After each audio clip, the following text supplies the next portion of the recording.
मी. हो मीच. डॉक्टर गौरी पालवे गर्जे.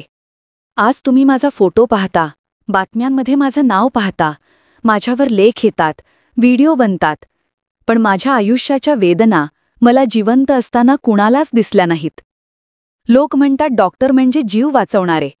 पण विडंबना अशी की दुसऱ्यांचे जीव वाचवणारी मी माझं आयुष्य मात्र वाचवू शकले नाही. KEM सारख्या मोठ्या हॉस्पिटलमध्ये काम करणं हा माझा अभिमान होता. रुग्णांच्या चेहऱ्यावर हसू आणणं हा माझा ध्यास होता. माझं जग खूप छोटं पण सुखाचं होतं. आणि मग एका दिवशी माझ्या आयुष्यात आला अनंत गर्जे. त्याच्याशी माझं लग्न 7 फेब्रुवारीला झालं, मोठ्या थाटामाटात, शेकडो लोकांच्या उपस्थितीत, लाखोंचा खर्च कुटुंबानं करून. आणि सर्वात खास क्षण म्हणजे पंकजा मुंडे ताईंनीही आई आणि बहिणीसह पर्सनली येऊन आमच्या डोक्यावर आशीर्वादाचा हात ठेवला. त्या पोस्टाही व्हायरल झाल्या, लोक टाळ्या वाजवू लागले. माझं आयुष्य आता स्वप्नासारखं पुढे जाईल असं सगळ्यांना वाटलं. आणि मलाही वाटलं. पण स्वप्नाचा कालावधी फक्त 9 महिने निघाला. 9 महिने. 9 महिन्यात जीव घेणारा संघर्ष सुरू झाला. लग्नानंतर आम्ही वळेतील फ्लॅटमध्ये राहायला आलो. घर सुंदर होतं, बिल्डिंग मोठी होती, पण घराच्या 4 भिंतींमध्ये घडणारी सत्य बाहेरच्या जगाला कधीच कळत नाहीत. माझं मन पहिल्या महिन्यापासूनच थांबत थांबत धडधडत होतं. अनंतचा स्वभाव, त्याचे अचानक संताप, त्याची फोनवरील गुप्त बोलणी, घरातली शांतता. शांतता जेवढी खोल असते तेवढीच भीती निर्माण करते. दुपारच्या साध्या बोलण्यापासून रात्रीच्या भांडणापर्यंत सगळं काही वारंवार होऊ लागलं. मला वाटायचं लग्नात असं होतं, थोडं समजून घ्यायला हवं, थोडं शांत राहायला हवं. पण समजूतदारपणा हा एकतर्फी असेल तर तो तोडून टाकतो. आणि मला तेच जाणवत होतं. आणि मग एक दिवस तो दिवस आला ज्याने माझं जग कोसळलं. घरात शिफ्ट करताना मला एक कागद सापडला.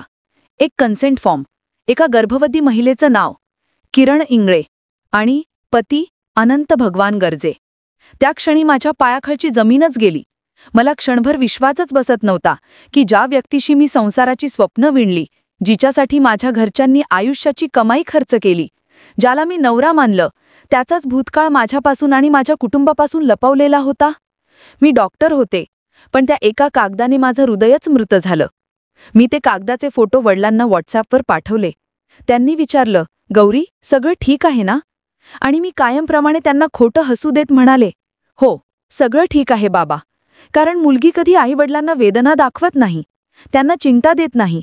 पण ज्या दिवशी मी त्यांना खोटं सांगितलं, त्या दिवशी मी आतून पूर्ण तुटले होते. घरातील वाद वाढू लागले, अनंतचा राग वाढू लागला, अपमान वाढू लागले, ब्लॅकमेल सुरू झाला. माझा अफेअर घरच्यांना सांगितलंस तर मी चिठ्ठीत तुझं नाव लिहून स्वतःला संपवेन, असं तो मला म्हणायचा. मी डॉक्टर असूनही स्वतःच्या मनावर झालेल्या जखमा लपवत होते. चेहऱ्यावरच्या मारहाणीचा खुणा मास्क करत होते. लोक विचारायचे, गौरी, चेहऱ्यावर हा डाग कशाचा? आणि मी खोटं बोलायचे, ड्युटीत अपघात झाला. पण अपघात माझ्या आयुष्यात रोज घडत होता. आणि तो अनंतच्या हातून. माझं लग्न, माझं आयुष्य, माझी स्वप्न सगळं तुटत होतं. माझ्या मनात एकच प्रश्न घोळत होता, मी कोणत्या गुन्ह्याची शिक्षा भोगतीये? आणि मग आला तो शेवटचा शनिवार, 28 नोव्हेंबर. त्या दिवशी मी सकाळी ड्युटी केली. दुपारपासून आमचं भांडण सुरू होतं. शब्दांची मर्यादा ओलांडली गेली होती. मी थकून भागून घरी आले. माझ्या अंगात जीव नव्हता, मनात धडका वाढत होत्या. घरातली शांतता मला घाबरवू लागली. त्या संध्याकाळी नेमकं काय झालं हे आजही जगाला माहिती नाही. माझं कुटुंब म्हणतं मी फोनवर रडत होते. अनंत म्हणतो तो घरी नव्हता. पोलीस म्हणतात तपास सुरू आहे. पण माझं सत्य फक्त मला माहीत आहे. आणि तो आवाज मीच सांगू शकते. मी एकटी होते, खोल भीतीत होते, मानसिक अत्याचारातून जगत होते. माझ्या आईवडिलांचा नंबर मी फोनवर पाहत होते, पण फोन करू धजावत नव्हते, कारण त्यांना चिंता द्यायला मला नको होतं. आणि मग काय झालं? काही सेकंदात, काही क्षणात माझी कहाणी संपली. मी स्वतःला संपवलं की मला संपवलं गेलं? हे आजही एक प्रश्न आहे. अनंतने पोलिसांना दिलेल्या प्रतिक्रियेनुसार मी घरी नव्हतो. परत आलो तर दार आतून बंद होतं. मी खिडकीतून उतरून आत आलो तेव्हा गौरी गळफास घेतलेली होती. पण माझ्या कुटुंबाचा दावा पूर्ण वेगळा आहे. ती स्वतःला संपवणार नव्हती. ती आत्महत्या नाही, तो थेट थरारक खून आहे. घरात वाद झाले होते, मारहाणीच्या खुणा होत्या. अनंत तिथेच होता, मग त्याने रोखलं का नाही? माझ्या मृतदेहावरच्या जखमा माझ्या आईवडिलांनी स्वतः पाहिल्या. शरीरावरचे व्रण त्यांनी ओळखले. मी जिवंत असताना सांगू न शकलेल्या प्रत्येक वेदनेचं सत्य माझ्या शरीरावर लिहिलं गेलं. माझ्या वडिलांनी FIR दाखल केली. त्यात सगळ्या घटना नमूद केल्या.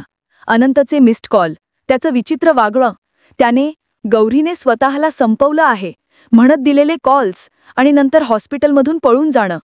माझ्या मामांनी सांगितलं, 1.5 वर्षाच्या ओळखीत तिला अनेक वेळा चेहऱ्यावर मारहाणीच्या खुणा दिसल्या. माझी नणंदही मला मानसिक त्रास द्यायची. तुला नाव द्यायचं नसेल तर शांत बस, नाहीतर आम्ही त्याचं दुसरं लग्न लावू, असं म्हणत दबाव टाकायची. माझ्या वडिलांनी दिलेल्या FIR मध्ये अनंत, त्याची बहीण शीतल आणि अजय गर्जे यांच्यावर 306, 498A असे गंभीर गुन्हे दाखल झाले. या प्रकरणी अंजली दमानिया देखील पुढे आल्या. त्यांनी वरळी पोलीस स्टेशनमध्ये जाऊन माझ्या वडिलांना भेट घेतली. पोलिसांना तातडीची कारवाई करण्याची मागणी केली. त्यांनी माध्यमांसमोर सांगितलं, गौलीला मारहाण होत होती. गर्भपाताच्या कागदपत्रांवर अनंतचं नाव होतं. 5 तासात नक्की काय घडलं आणि यामुळे सगळं प्रकरण आणखी गंभीर झालं. पंकजा मुंडेही चर्चेत आल्या, पण माझ्या कुटुंबाने सांगितलं त्यांचा दूरपर्यंत संबंध नाही. पंकजाताईंनी आपले कार्यक्रम रद्द करून तपास नीट व्हावा यासाठी स्वतः मागणी केली.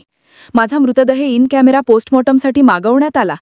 पोलिसांनी सांगितलं, पोस्टमॉर्टम आणि तांत्रिक विश्लेषणातून सत्य नक्की समोर येईल. आणि आज माझ्या मृत्यूनंतरही संपूर्ण महाराष्ट्र एका उत्तराची वाट पाहतोय. मी स्वतःला संपवलं की मला संपवलं गेलं? आणि या प्रश्नाचं उत्तरच माझं अंतिम सत्य ठरेल.